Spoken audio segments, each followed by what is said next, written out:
Work energy power के part one में हम लोगों ने समझा था वर्क डन। वर्क डन क्या होता है? Force into displacement in the direction of force, W equal to F S cos theta. इसका ऐसा यूनिट क्या था? जूल था। अब हम एनर्जी को समझते हैं। एनर्जी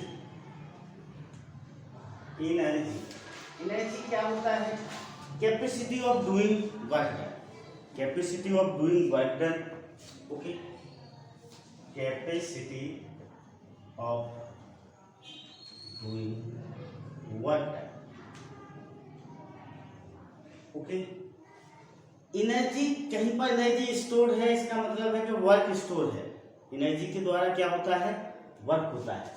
तो जो कैपेसिटी होती है वर्क डन करने की, उसे हम क्या बोलते हैं? एनर्जी बोलते हैं। एनर्जी के वही यूनिट होते हैं जो वर्क डन के यूनिट होते हैं। वर्क डन का ऐसा यूनिट क्या था? जूल था। एनर्जी का ऐसा यूनिट भी क्या होगा? जूल होगा। सीजीएस यूनिट वर्क डन का क्या था? वर्क डन का सीजीएस यूनिट अर्ग था। तो यहाँ पर एनर्जी का सीजीएस यूनिट भी क्या होगा? अर्ग होगा, ओके। ऐसा यूनिट ऑफ एनर्जी क्या होगा? जूल होगा। सीजीएस यूनिट ऑफ एनर्जी क्या होगा? अर्ग, ओके। आपको पता है 1 जूल इक्वल टू 10⁻⁷ अर्ग होता है, ओके। तो जो वर्क डन के फार्मूले होंगे वही क्या होंगे? एनर्जी के फार्मूले होंगे, ठीक है ना, ओके। सेम यूनिट होगी, सेम फार्मूले होंगे। अब देखो, there are many types of energy. कई तरह की एनर्जी होती हैं, okay. There are different forms of energy. For example mechanical energy, heat energy, light energy, sound energy, electrical energy, solar energy, chemical energy, hydro energy, wind energy, magnetic energy and nuclear energy. इसके अलावा भी और बहुत सारी energy होती हैं। Mechanical energy के दो पार्ट्स होते हैं, potential energy and kinetic energy, ठीक है। तो यहाँ पर एनर्जी को हम एक फॉर्म से दूसरे फॉर्म में क्या कर लेते हैं? कन्वर्ट हो जाते हैं। Energy is neither created not destroyed, it can be converted in one form to another form, okay. इसे कंजर्वेशन ऑफ एनर्जी बोलते हैं। अब जो हीट एनर्जी का यूनिट, सबसे पहले हमने ऐसा यूनिट जूल लिखा। सीजीएस यूनिट क्या है? अर्ग है। 1 जूल इक्वल टू 10⁻⁷ होता है। कुछ पर्टिकुलर यूनिट भी होती हैं। The heat energy is measured in calorie. Calorie में भी हीट एनर्जी को हम मेजर करते हैं। 1 कैलोरी इक्वल टू होता है 1 कैलोरी इक्वल टू 4.18 जूल होता है। The energy of atomic particles measured in electron volt. इसमें मेजर किया जाता है, इलेक्ट्रॉन वोल्ट में मेजर किया जाता है एटॉमिक पार्टिकल्स की एनर्जी का। और 1 इलेक्ट्रॉन वोल्ट इक्वल टू होता है 1.6 इंटू 10⁻⁻⁹ जूल। 1 इलेक्ट्रॉन वोल्ट किसके इक्वल होता है?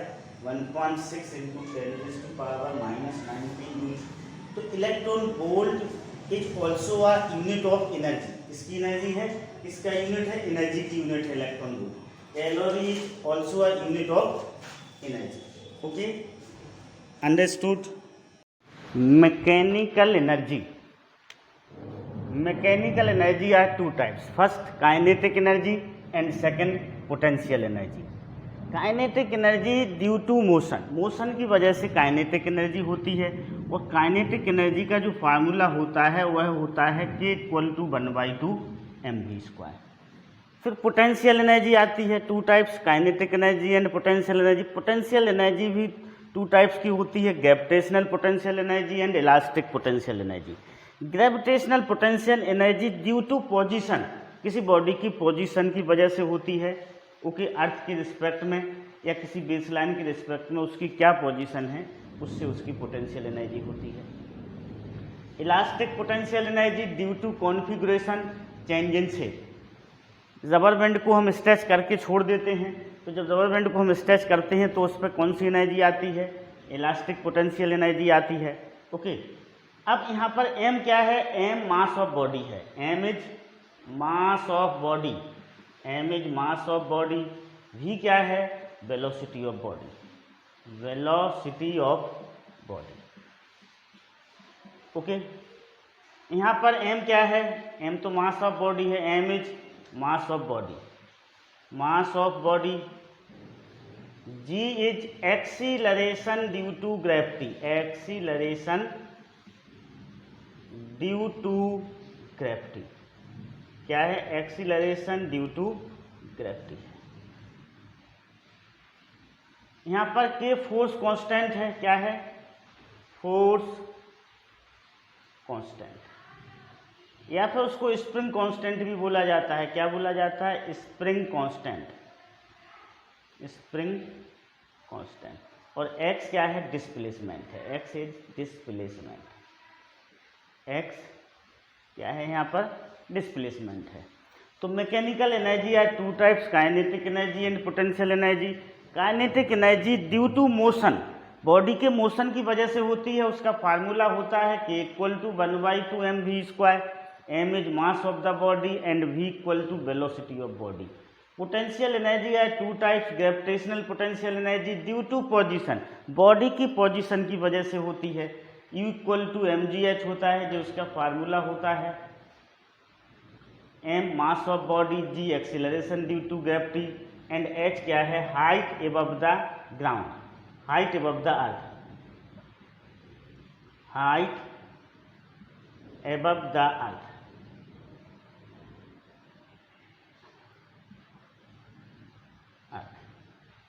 Okay, height above the earth. Elastic potential energy due to configuration of the body, change in shape of the body, u equal to 1/2 kx², k equal to force constant, या फिर हम उसे spring constant भी बोलते हैं, x equal to क्या है, displacement है। अब हम काइनेटिक एनर्जी का डेरिवेशन करते हैं, उसके फार्मूले का डेरिवेशन करते हैं, किस तरह से काइनेटिक एनर्जी का फार्मूले का डेरिवेशन होता है। तो derivation of k equal to 1/2 mv²। देखो, कोई बॉडी, सपोज करो, दो तरह से हम काइनेटिक एनर्जी को मेजर करते हैं। सपोज करो कोई बॉडी v वेलोसिटी से जा रही है, v वेलोसिटी से वह मूव कर रही है कोई बॉडी, तो उसको रेस्ट में लाने के लिए हमें जो वर्क डन करना पड़ेगा वो उस बॉडी का क्या होगा, काइनेटिक एनर्जी होगा। कोई बॉडी सपोज करो v वेलोसिटी से मूव कर रही है, मोशन में है v वेलोसिटी से, अब उसको हमें रेस्ट में लाने के लिए जो वर्क डन करना पड़ेगा वो है उस बॉडी का काइनेटिक एनर्जी होगा। या फिर कोई बॉडी v वेलोसिटी से मोशन में है, तो उसको ऐसे समझ सकते हैं हम, इनिशियल पोजीशन से v वेलोसिटी के पोजीशन में लाने के लिए हमें जो भी वर्क डन करना पड़ेगा वो उस बॉडी का क्या होगा, काइनेटिक एनर्जी होगा। सपोज करो ये कोई बॉडी है, इसका मास m है, मास कितना है इसका, m है, और वेलोसिटी कितनी है इसकी, वेलोसिटी इसकी v है। अब हम इसे रेस्ट में लाना चाहते हैं, तो देखो, तो इस फार्मूले का हम यूज करेंगे। यहाँ पर हम लिख लें m equal to mass of velocity, mass of body, m equal to क्या है, यहाँ पर मास ऑफ बॉडी है, v ले लें हम इनिशियल वेलोसिटी होगी यहाँ पर, initial velocity of body, initial velocity of body. तो फाइनल वेलोसिटी क्या हो जाएगी उसकी, फाइनल वेलोसिटी 0 होगी, फाइनल वेलोसिटी क्या होगी, 0 होगी, क्योंकि वह बॉडी v वेलोसिटी से मोशन में है। अब हम उसे रेस्ट में लाना चाहते हैं, रेस्ट में लाने में हमें जो वर्क डन करना पड़ेगा वह क्या होगा, बॉडी का काइनेटिक एनर्जी होगा, तो फाइनल वेलोसिटी 0 हो जाएगी। हम इस फार्मूले का यूज करते हैं, v² equal to u² plus 2as। यहाँ पर v क्या है, फाइनल वेलोसिटी है, u क्या है, इनिशियल वेलोसिटी है, s क्या है, डिस्प्लेसमेंट है, a एक्सीलरेशन है। तो यहाँ पर इसकी जगह हम 0 रखेंगे, u की जगह क्या रखेंगे, v रखेंगे, प्लस 2as। तो 2as इक्वल टू क्या हो जाएगा, माइनस v², और s इक्वल टू होगा minus v²/2a। s equal to क्या हो जाएगा, minus v²/2a। Work equal to क्या होता है, work is equal to force into displacement in the direction of force, in the direction of force, force के direction में कितना डिस्प्लेसमेंट हो रहा है। तो W equal to force M A into, या नेगेटिव साइन ये बता रहा है कि रिटार्डेशन हो रहा है, तो इस नेगेटिव साइन को हम हटा देंगे। वी स्क्वायर अपॉन 2a, ए से ए कैंसिल हो गया, दिस इज 1/2 mv²। तो क्या हो जाएगा आपका काइनेटिक एनर्जी हो जाएगा। This is the kinetic energy. So kinetic energy equal to 1/2 mv², derivation हो गया। अब सपोज करो हम ऐसा भी लें कि कोई बॉडी रेस्ट में है, उसे रेस्ट से भी वेलोसिटी में लाने के लिए हमें जो वर्क डन करना पड़ेगा, that is the kinetic energy of the body. तो देखो अल्टरनेटिव मेथड देखिएगा, अल्टरनेटिव मेथड में क्या होगा, इनिशियल वेलोसिटी 0 होगी। क्या होगी, initial velocity u equal to 0 होगी। Final velocity v equal to क्या होगा, v होगा। m क्या होगा, मास ऑफ बॉडी होगा, m मास ऑफ बॉडी। अब फिर हम इसी फार्मूले का यूज करेंगे थर्ड इक्वेशन ऑफ मोशन का। थर्ड इक्वेशन ऑफ मोशन हमें क्या बताता है, v² equal to u² plus 2as। तो इसको जब हम सिंप्लीफाई, इसमें u की जगह हम 0 रखेंगे, तो v² equal to 0² plus 2as, और s इक्वल टू क्या होगा, s इक्वल टू होगा v² upon 2a। s equal to क्या होगा, v² अपॉन 2a होगा। अब w इक्वल टू क्या होगा, f इंटू एस होगा। तो f की जगह हम ma लिखेंगे, s की जगह v² अपॉन 2a लिखेंगे, a से a कैंसिल, तो w equal to 1/2 mv²। This work done is store in the body in the form of kinetic energy. So kinetic energy equal to हो जाएगा 1/2 mv²। तो आप ऐसे भी डेरिवेशन कर सकते हैं, ऐसे भी डेरिवेशन कर सकते हैं। किसी बॉडी को रेस्ट से भी वेलोसिटी तक लाने में हमें जो वर्क डन करना पड़ेगा, वो उस पोजीशन पे जब उसकी वेलोसिटी भी हो गई, उस पोजीशन पे वो है उसकी काइनेटिक एनर्जी होगी। Okay, understood, clear. Work energy theorem, work energy theorem क्या बोलती है, W इक्वल टू डेल के। यहाँ W क्या है, वर्क डन है, W is work done. Del के क्या है, change in kinetic energy, change in kinetic energy. W यहाँ पर वर्क डन है, और डेल के क्या है, चेंज इन काइनेटिक एनर्जी है, तो W इक्वल टू डेल के। अब इसको हम ऐसे भी लिख सकते हैं, W equal to 1/2 mv² minus 1/2 mu²। W equal to final kinetic energy, final kinetic energy minus initial kinetic energy. Work done equal to work का फार्मूला होता है, इसका डेरिवेशन हम समझते हैं। सपोज करो m क्या है, मास ऑफ बॉडी है, m mass of body, u initial velocity है, u क्या है, इनिशियल वेलोसिटी है किसी initial velocity of body, v क्या है, v यहाँ पर फाइनल वेलोसिटी हो जाएगा, v final velocity of body. अब देखो v² इक्वल टू क्या होता है, u² प्लस 2as होता है, तो v² minus u² equal to 2as, और s इक्वल टू क्या होगा, v² minus u² upon 2a होगा। s इक्वल टू क्या होगा, v minus u² upon 2a होगा। W इक्वल टू क्या होता है, F इंटू एस होता है, force into displacement in the direction of force. तो W इक्वल टू फोर्स की जगह ma आएगा, this is v² minus u² upon 2a, a से cancel. W equal to 1/2 m v² minus u², this is W equal to 1/2 m v² minus 1/2 m u², या W equal to del के, हम उसे W equal to del के लिख सकते हैं। This is work power, this is work energy theorem, इसको हम क्या बोलते हैं, वर्क एनर्जी थ्योरम बोलते हैं। अब हम डेरिवेशन करते हैं पोटेंशियल एनर्जी का, पोटेंशियल एनर्जी का derivation. Okay, derivation of U equal to mgh। Suppose करो कोई बॉडी है, अर्थ पर रखी हुई है, अब इसको हम हाइट एच पर ले जा रहे हैं। कहाँ पर ले जा रहे हैं, हाइट एच पर ले जा रहे हैं, अर्थ से, है ना, अर्थ से हाइट एच पर ले जा रहे हैं। ओके, तो देखो अब आपको पता है इस पर कितना वेट फोर्स लगेगा, इस पर mg के इक्वल वेट लगेगा। कितना लगेगा, mg के इक्वल। m क्या है, मास है, g क्या है, एक्सीलरेशन, ग्रेविटी है। और डिस्प्लेसमेंट कितना होगा, तो देखो फोर्स इक्वल टू क्या होगा, फोर्स इक्वल टू mg होगा। और डिस्प्लेसमेंट कितना होगा, डिस्प्लेसमेंट होगा h in the direction of.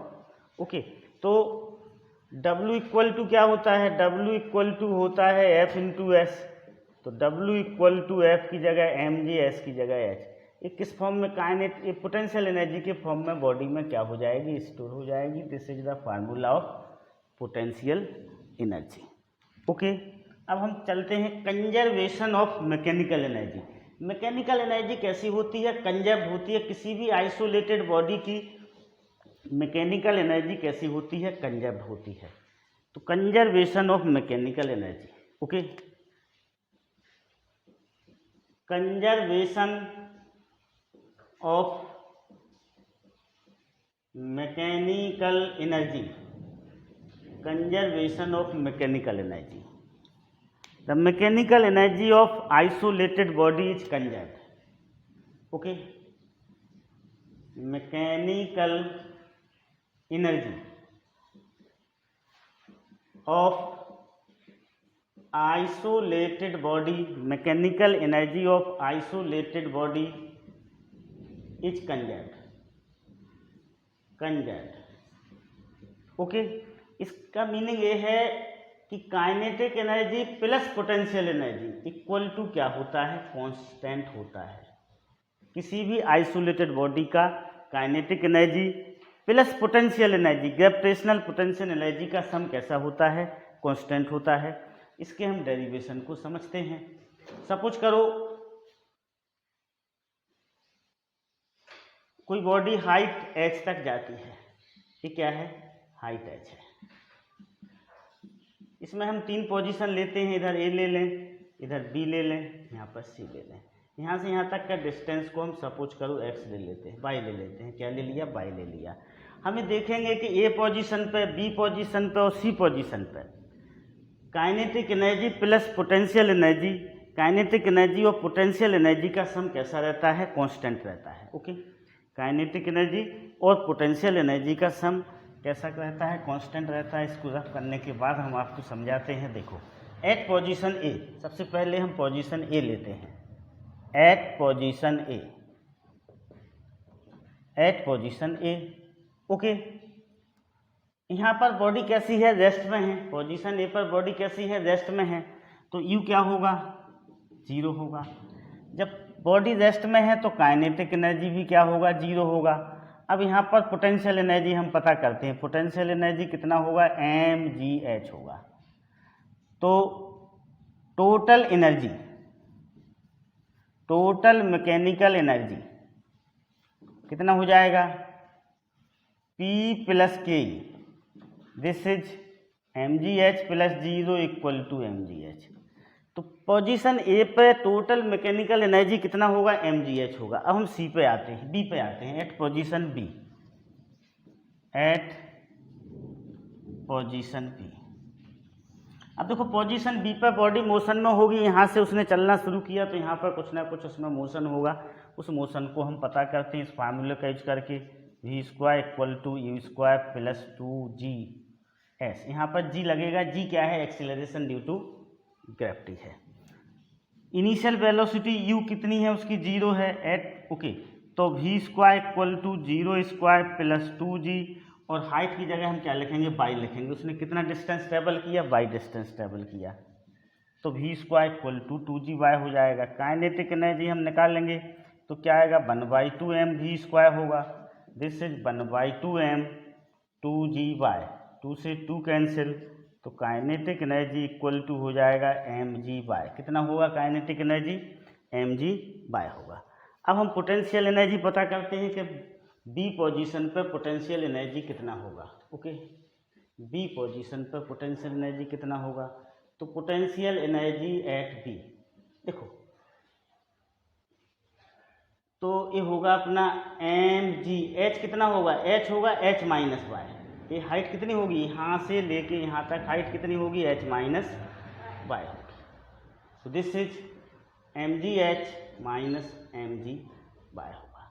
अब kinetic energy plus potential energy हम निकालें। काइनेटिक एनर्जी कितना है? mg/। है।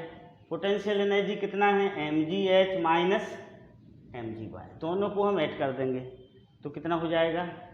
mgh। देखो ए पर भी टोटल एनर्जी कितना आया था? mgh आया था। बी पर भी kinetic energy plus potential energy कितना आया?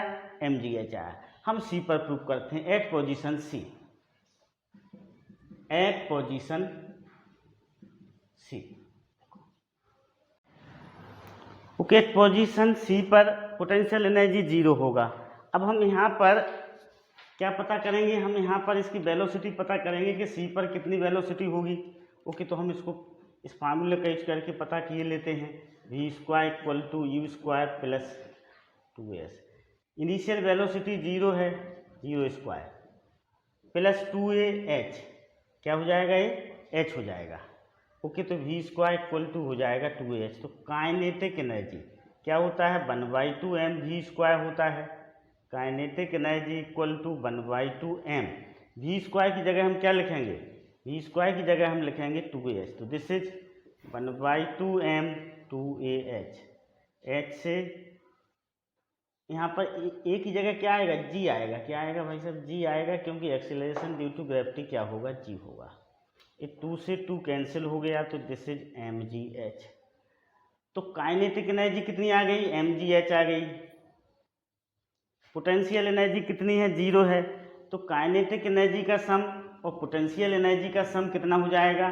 Kinetic energy plus potential energy equal to mgh। तो आपने देखा कि ए पोजीशन पर भी काइनेटिक एनर्जी और पोटेंशियल एनर्जी का सम कितना था? mgh था। बी पोजीशन पर भी kinetic energy plus potential energy का सम mgh था। सी पोजीशन पर काइनेटिक एनर्जी और पोटेंशियल एनर्जी का सम कैसा है? सेम है, वो mgh के इक्वल है। तो जो टोटल मैकेनिकल एनर्जी होती है वह कैसी होती है? कंजर्व्ड होती है। Total law of conservation of energy. Okay, energy, total energy of the universe is conserved. The energy cannot be created nor can be destroyed. It can simply be converted from one form to another form. ना तो energy को create किया जा सकता है, ना ही इसे destroy किया जा सकता है। Simply it can be converted in one form to another form. This is the law of conservation of energy. Energy is neither created nor destroyed. It is converted in one form to another form. Okay, there are many types of energy: mechanical energy, heat energy, light energy, sound energy, electric energy, etc. Cell और battery, जो battery होती है या cell होता है, this convert chemical energy into electrical energy. Chemical energy को किस में कन्वर्ट करता है? इलेक्ट्रिकल एनर्जी में कन्वर्ट करती है battery. Microphone convert sound energy into electrical energy. Microphone sound energy को इलेक्ट्रिकल एनर्जी में कन्वर्ट करता है। A loud speaker converts electrical energy into sound energy. Loud speaker क्या करता है? साउंड को लाउड कर देता है, तो वह इलेक्ट्रिकल एनर्जी को साउंड एनर्जी में कन्वर्ट करता है लाउड स्पीकर।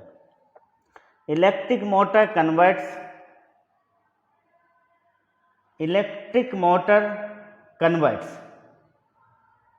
जो इलेक्ट्रिक मोटर होती है वो इलेक्ट्रिकल एनर्जी को मैकेनिकल एनर्जी में कन्वर्ट करती है। किसको कन्वर्ट करती है इलेक्ट्रिक मोटर? इलेक्ट्रिक एनर्जी को मैकेनिकल एनर्जी में कन्वर्ट करती है। इलेक्ट्रिकल एनर्जी को मैकेनिकल एनर्जी में कन्वर्ट करती है। ओके, जो जनरेटर होता है वह मैकेनिकल एनर्जी को इलेक्ट्रिकल एनर्जी में कन्वर्ट करता है। Generator convert mechanical energy into electrical energy. Okay, understood. Okay, here electric motor convert, जो इलेक्ट्रिक मोटर होता है यहाँ पर इलेक्ट्रिकल एनर्जी आएगा। क्या आएगा? Electric energy. Electric energy here is mechanical energy, mechanical energy. Okay, generator converts mechanical energy into electric energy. Electric heater converts, heater होता है जो convert electric energy into heat energy. An electric buzzer converts electric energy into sound energy. An electric bulb और tube light converts electrical energy into light energy. Electrical energy को किस में convert करता है? Light energy में कन्वर्ट करता है। आ steam और any electric heater convert electric energy into heat energy. An automobile converts chemical energy into mechanical energy. Automobiles होता है स्कूटर का इंजन, बस का इंजन, कार का इंजन, एक केमिकल एनर्जी को मैकेनिकल एनर्जी में कन्वर्ट करते हैं। Okay, photosynthesis, in photosynthesis plant convert solar energy into chemical energy. Photosynthesis process में प्लांट्स क्या करते हैं? सोलर एनर्जी को केमिकल एनर्जी में कन्वर्ट करते हैं। कोल और would converts chemical energy into heat energy. Okay, atomic power plant converts nuclear energy into electric energy.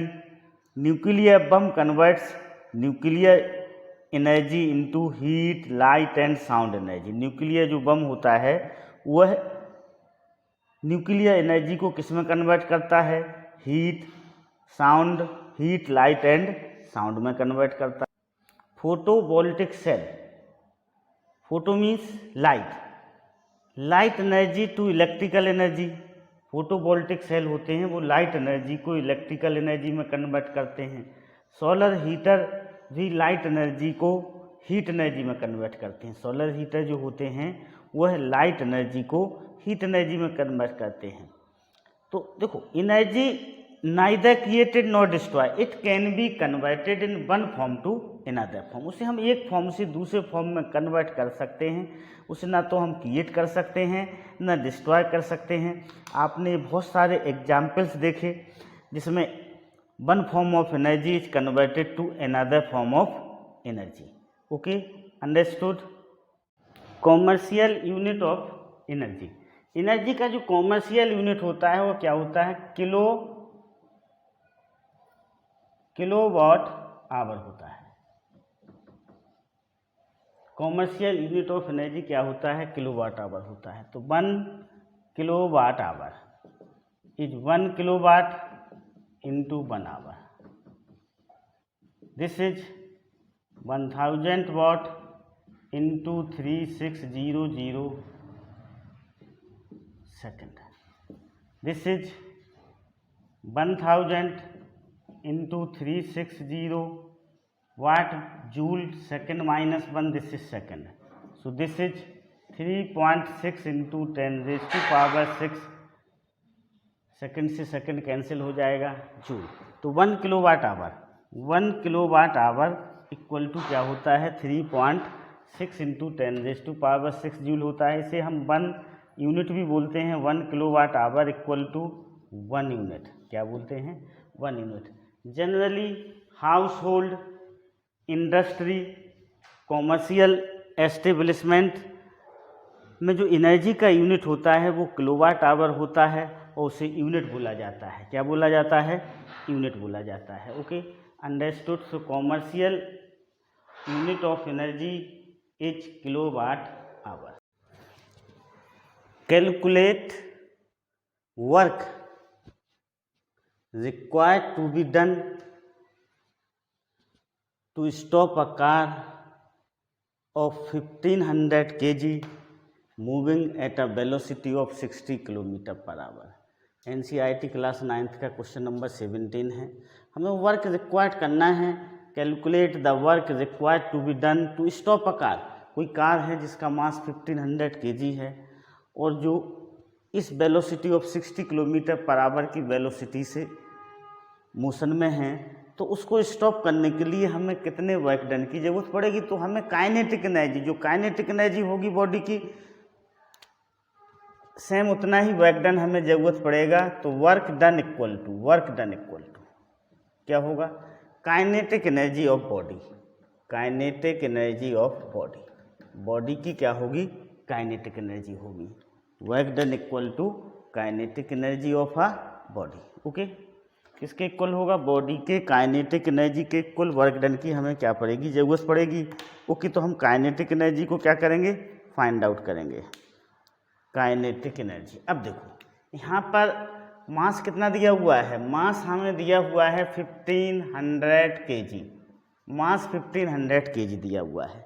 Okay, velocity कितनी दी हुई है? वेलोसिटी हमें दी हुई है 60 किलोमीटर पर आवर। इस 60 किलोमीटर पर आवर को हम मीटर पर सेकंड में कन्वर्ट करेंगे। तो किलोमीटर पर आवर को मीटर पर सेकंड में कैसे कन्वर्ट करते हैं?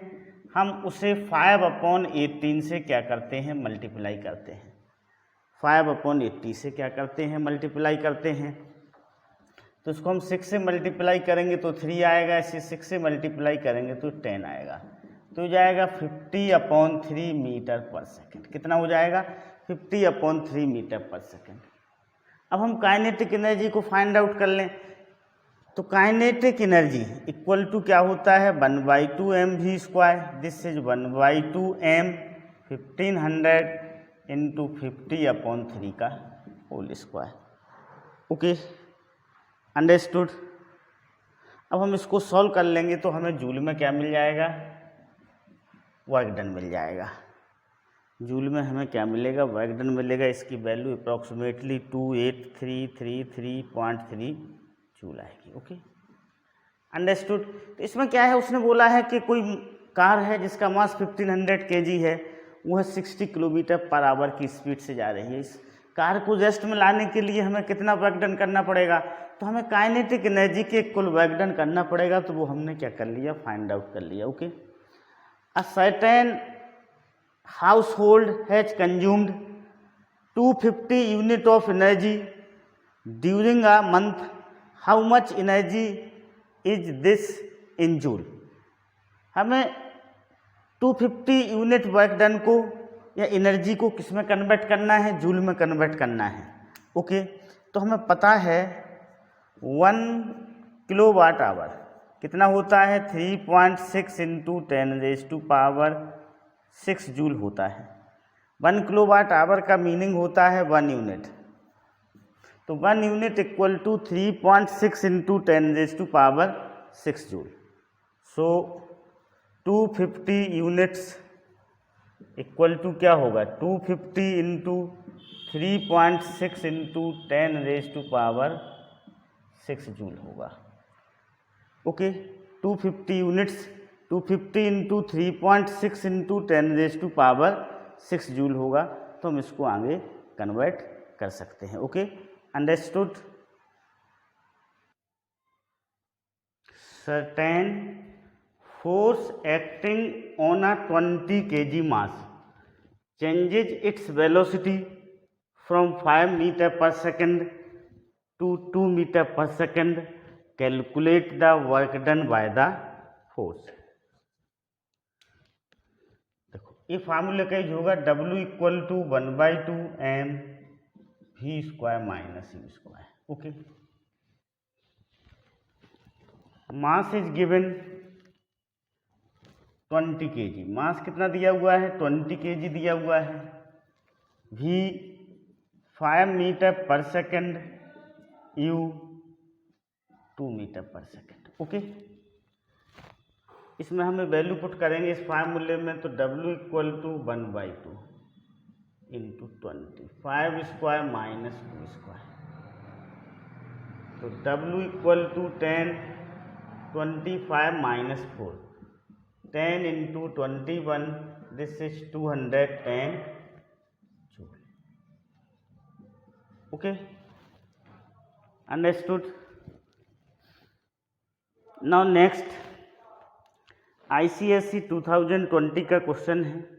ये कोई पेंडुलम है, ये मीन पोजीशन पहले ए पे था, फिर वो मीन पोजीशन सी पे पहुंचा, फिर वो एक्सट्रीम पोजीशन बी पे पहुंचा। एक्सट्रीम पोजीशन मीन पोजीशन से 5 मीटर ऊपर है। कहाँ पर है? 5 मीटर हाइट पर है। इसमें हमें बताना है the figure below shows a simple pendulum of mass 200 ग्राम। इस पेंडुलम का जो मास है, इस वेव बॉब का जो मास है वो 200 ग्राम है। It is displaced from the mean position A. Mean position A से इसे डिस्प्लेस किया गया to extreme position P. The potential energy at the position A 0। यहाँ पर पोटेंशियल एनर्जी को 0 माना गया। At the position B the bob is raised by 5 metre. Position B पर बॉब 5 मीटर रेज हो गया। What is the potential energy of the bob at position B. Position B पे हमें पोटेंशियल एनर्जी बताना है कि पोजीशन बी पर उसकी कितनी पोटेंशियल एनर्जी होगी। ओके, तो फर्स्ट का आंसर होगा पी इक्वल टू क्या होता है? mgh। यहाँ पर m कितना है? 200 ग्राम है।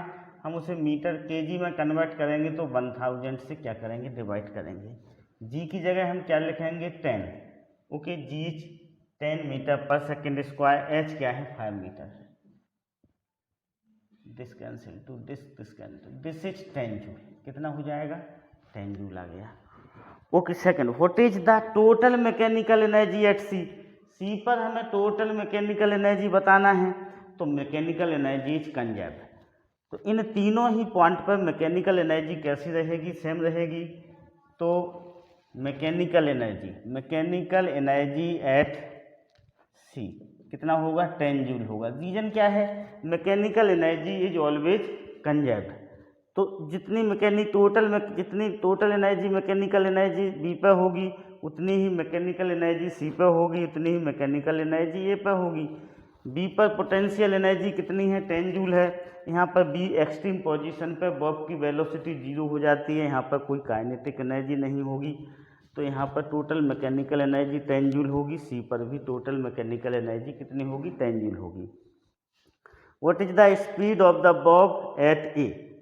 अब सपोज करो तो यहाँ पर काइनेटिक एनर्जी किसके इक्वल हो जाएगी? मैकेनिकल एनर्जी की, थर्ड। तो 1/2 mv² इक्वल टू क्या होगा? mgh होगा। 1/2 m कितना है? 200/1000। mgh हमने कितना निकाला? 10 निकाला। यहाँ पर v² भी आएगा इक्वल टू 10। इसको हम सॉल्व करके v² को क्या करेंगे? फाइंड आउट करेंगे। ओके, दिस इज 2 0 से 2 0, 2 से 2 कैंसिल हो गया। तो v² equal to v²/10 equal to 10, v² equal to 100, तो v equal to 10 metre per second. यहाँ पर जो वेलोसिटी होगी वह कितनी होगी? 10 मीटर पर सेकेंड होगी। कहाँ पर? ए पॉइंट पर वेलोसिटी कितनी होगी? 10 मीटर पर सेकेंड होगी। Power rate of doing work is called power. किस रेट के द्वारा वर्क किया जा रहा है उसको हम क्या बोलते हैं? पावर बोलते हैं। पावर इक्वल टू होता है work done upon time taken. किसी पर्टिकुलर वर्क को करने में कितना टाइम टेकन किया गया, कितना टाइम लिया गया, that is a power. Okay, suppose करो कोई 2 person, any 2 person doing same work of 100 joule. Same work 100 joule को करते हैं। एक पर्सन उसे 3 सेकंड में करता है, एक पर्सन उसे 7 सेकंड में करता है। तो जो कम समय में कर रहा 3 सेकंड में, उसका पावर कैसा होगा? ज़्यादा होगा। उसका पावर काम करने की जो उसका रेट है वो कैसा होगा? ज़्यादा होगा। तो power rate of doing work is called power. Rate of doing work को हम क्या बोलते हैं? पावर बोलते हैं। पावर इक्वल टू होता है work done upon time. Power equal to क्या होता है? वर्क डन अपॉन टाइम होता है। ऐसा unit of power is watt होता है। इसे W, कैपिटल W से नोट करते हैं in honour of James Watt. James Watt को ऑनर देने के लिए ऐसा यूनिट ऑफ पावर को क्या माना गया? वाट माना गया। Okay, 1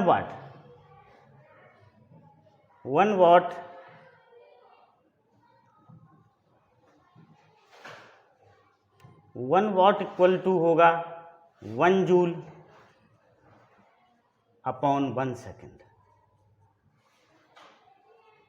okay, 1 watt equal to क्या होता है, 1 जूल अपॉन 1 सेकेंड। वर्क का यूनिट क्या होता है, जूल होता है ऐसा यूनिट। टाइम का यूनिट क्या होता है, सेकेंड होता है। ओके, तो 1 वॉट इक्वल टू क्या हो जाएगा, 1 joule upon 1 second. Okay okay, work is done, 1 what is work is done is said when 1 joule is work is done in 1 second. यदि 1 जूल वर्क को 1 सेकेंड में करता है कोई, तो उसकी पावर क्या होगी, वॉट होगी। ओके, तो 1 वॉट को हम किस तरह से डिफाइन करेंगे, इफ एनी पर्सन या any agent doing a 1 joule of work in 1 second then its power is 1 watt. Okay, understood. अब देखो P equal to W upon T. अब आपको पता है W को हम एफ एस लिख सकते हैं, F इंटू डिस्प्लेसमेंट T। तो P इक्वल टू क्या हो जाएगा, F into S upon T. Displacement upon time क्या होता है, वेलोसिटी होता है। तो पावर का एक दूसरा फार्मूला होगा F इंटू वी। तो पावर इक्वल टू होता है force into velocity. Power equal to क्या होगा, फोर्स इंटू वेलोसिटी। पावर का जो दूसरा फार्मूला होगा वो फोर्स इंटू वेलोसिटी होगा। Okay, understood. अब यूनिट ले सकते हैं, बहुत सारी यूनिट वाट हो गया, 1 किलो वाट। 1 किलो वाट कितना होगा, 10 raise to power 3 watt. 1 megawatt 10 raise to power 6 watt. Okay, 1 milliwatt 10 raise to power -3 watt. 1 microwatt इस तरह से 10 raise to power -6 watt. Okay, इस तरह से बहुत सारी यूनिट बन सकती हैं। Horsepower, 1 horsepower commercial unit होती है। हॉर्स पावर क्या होती है, कॉमर्शियल यूनिट होती है, equal to 4746 watt. 1 horsepower is the commercial unit of power and 1 horsepower is 746 watt. कितना होता है, 746 वाट होता है 1 horsepower. 1 HP equal to 746 watt. Average power equal to होता है total work done upon total time taken. Average power equal to total work done की जगह हम टोटल एनर्जी भी लिख सकते हैं, अपॉन टोटल टाइम। सपोज करो कोई एजेंट या कोई एजेंसी या कोई पर्सन 5 सेकंड में 10 जूल काम करता है, फिर अगले 5 सेकंड में वह 20 जूल काम करता है, फिर अगले 5 सेकंड में वो 30 या 25 जूल काम करता है। तो ये एवरेज पावर निकलेगा। उसका एवरेज पावर क्या होगा, total work done upon total time. Average power कैसे निकलेगा, जो टोटल वर्क डन उसने जो किया है वो है, और वो कितने टोटल टाइम में किया है, उससे average work done, average power. Energy consumed equal to होता है energy equal to power into time. Power equal to क्या होता है, पावर इक्वल टू होता है वर्क डन या फिर energy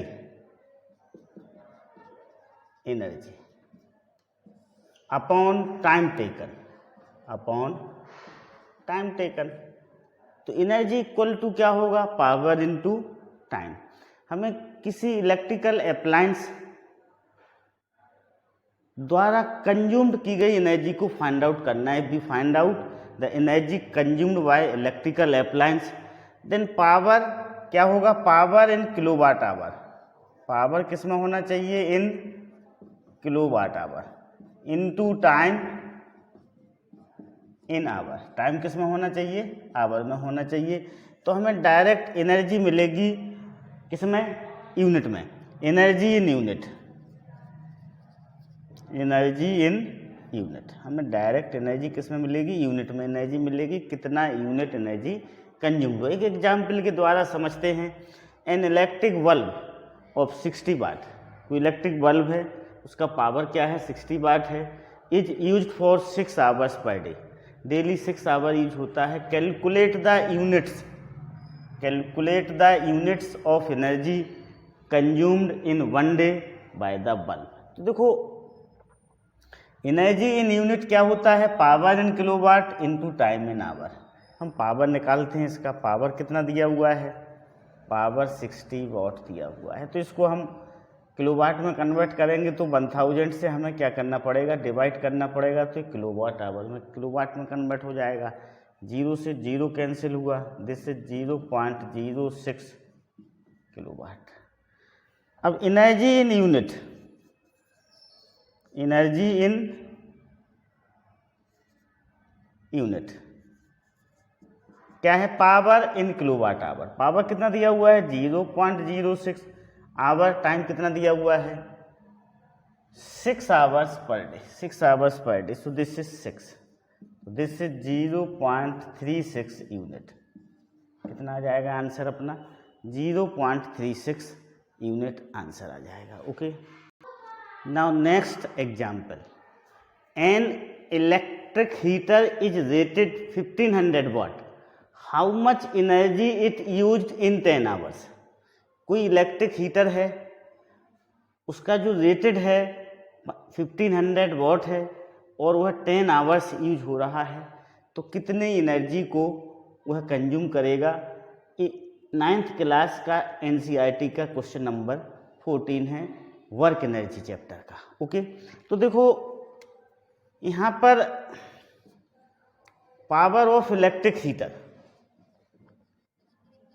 power of electric heater, electric heater का पावर कितना दिया हुआ है 1500 वाट दिया हुआ है। कितना दिया हुआ है 1500 वाट, दिस इज द पावर 1500 वाट। हम इसे किलोवाट आवर में कन्वर्ट करेंगे तो 1500 अपॉन 1000। ओके, किलोवाट आवर को वाट को किलोवाट आवर में कन्वर्ट करेंगे तो हम 1000 से डिवाइड करेंगे, दिस इज 1.5 किलोवाट। ओके, अब एनर्जी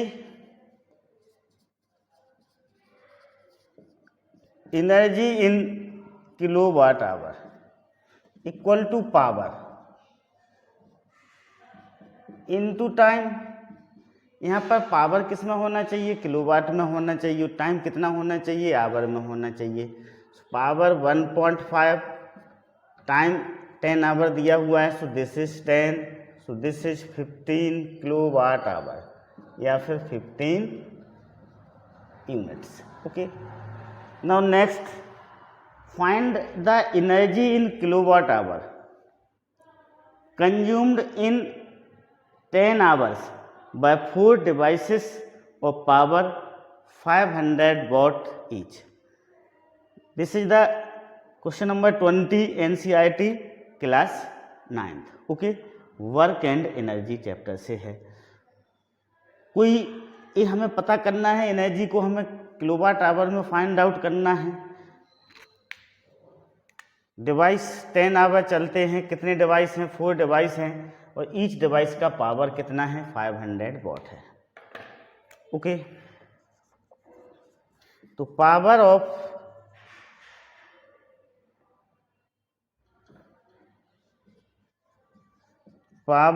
वन डिवाइस कितना दिया हुआ है 500 वाट दिया हुआ है, power of one device. So power of 4 device, power of 4 device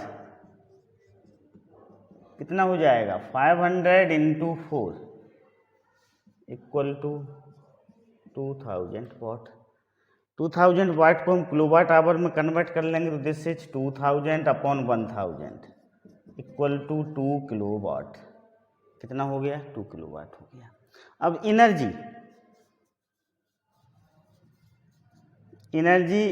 in kilowatt hour, तो power into time, power is 2 kilowatt and time is given 10 hour. So this is 10. So this is 20 kilowatt hour.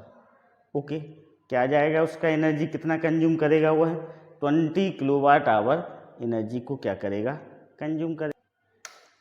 Next example, a boy of mass 50 kg runs up a staircase of 45 steps in 9 seconds. If the height of each step is 15 centimeter, find his power. जी हमें लेना है 10 metre per second square.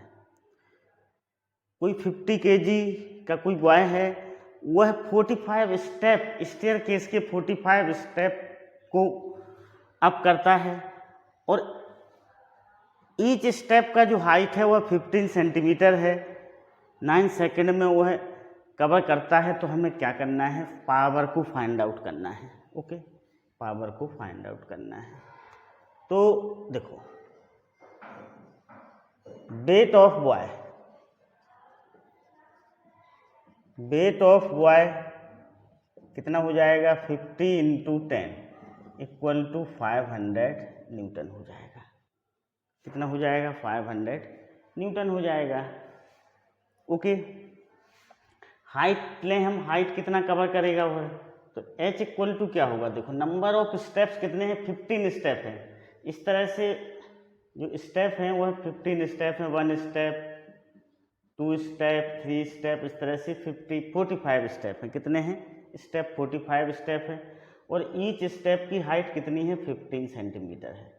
Each step की height कितनी है, 15 centimetre. इस तरह से ये 4th स्टेप हो जाएगा, इस तरह से वो बढ़ता जा रहा है। तो टोटल हाइट कितनी होगी, टोटल हाइट होगी 45 इंटू 15 सेंटीमीटर। इसे हम मीटर में कन्वर्ट करेंगे तो 45 इंटू 15 अपॉन 100 मीटर हो जाएगा। तो दिस इज 6.75 मीटर होगा। कितना होगा, 6.75 मीटर होगा। अब पावर इक्वल टू क्या होता है, वर्क अपॉन टाइम होता है। Power equal to work upon time. तो वर्क यहाँ पर क्या हो जाएगा, वर्क होगा उसका वेट 500 इंटू हाइट 6.75, टाइम क्या होगा 9। Okay, this is weight mg, this is h, so mgh time 9 second. तो दिस इज 375 वाट क्या हो जाएगा, अपना आंसर हो जाएगा। Okay, understood. Now next, a lamp consume 1000 joule of electrical energy. कितनी इलेक्ट्रिकल एनर्जी कंज्यूम कर रहा है, 1000 joule of electrical energy in 10 second. What is the power, तो पावर इक्वल टू क्या होता है, पावर इक्वल टू होता है energy, energy upon time. Okay, energy upon time होता है पावर इक्वल टू। एनर्जी कितना है, 1000 है, टाइम कितना है 10, तो this is 100 watt. 100 watt is our answer. Okay, power क्या होता है, power equal to work upon time. हम उसको एनर्जी भी लिख सकते हैं, क्या लिख सकते हैं, एनर्जी। तो एनर्जी अपॉन टाइम, कितनी एनर्जी कंज्यूम कर रहा है वो, 1000 जूल एनर्जी कंज्यूम कर रहा है। कितने टाइम में कंज्यूम कर रहा है, 10 सेकेंड में। तो power equal to energy upon time equal to 1000 upon 10 equal to 100 watt क्या हो जाएगा, उसका पावर हो जाएगा। Okay, understood. नेक्स्ट एग्जाम्पल देखते हैं, the work done by the head is 1 joule पर beat. The power of the head if it beat 72 times in 1 minute. 72 times in 1 minute. तो यहाँ पर टाइम क्या हो जाएगा, time equal to 1 minute equal to 60 second. क्या होगा, 1 minute equal to 60 seconds. Okay, एक 1 बीट में वह 1 जूल एनर्जी खर्च करता है, 72 टाइम्स बीट होता है। तो एनर्जी, एनर्जी क्या होगा, एनर्जी होगा 72 into 1 joule. Okay, so this is 72 joule. अब पावर, पावर इक्वल टू क्या होता है, energy upon time, energy upon time. Energy is 72, time is 60. Okay, so this is 6/5 equal to 1.2 watt. क्या होगी उसकी पावर? 1.2 वाट होगी. Next, if the power of motor is 40 kilowatt. Power कितना दिया हुआ है मोटर का? 40 किलोवाट दिया हुआ है. At what speed does it raises the load of 20,000 newton. हमें पता है, देखो हम पहले पढ़ चुके हैं, power equal to F into force into velocity भी होता है. पावर इक्वल टू क्या होता है? Force into velocity. हम पहले पढ़ चुके हैं इसे. तो पावर कितना दिया हुआ है? यहाँ पर पावर दिया हुआ है 40 किलोवाट. दिस इज 40 इंटू 1000 वाट. कितना हो जाएगा? 40 इंटू 1000 वाट हो जाएगा. के हटेगा तो 1000 से मल्टीप्लिकेशन होगा. ओके, वेलोसिटी फाइंड आउट करना है हमें. वेलोसिटी को क्या करना है? फाइंड आउट करना है. फोर्स कितना दिया हुआ है? 20,000 न्यूटन फोर्स दिया हुआ है. तो this is 4t into 1000. Force is 20,000 into velocity. तो वेलोसिटी इक्वल टू हो जाएगा 40 into 1000 upon 20,000. This cancel to this is 2 metre per second. Load किस स्पीड से रेज होगा? 2 मीटर पर सेकेंड की स्पीड से लोड क्या होगा? रेज होगा. Okay, understood.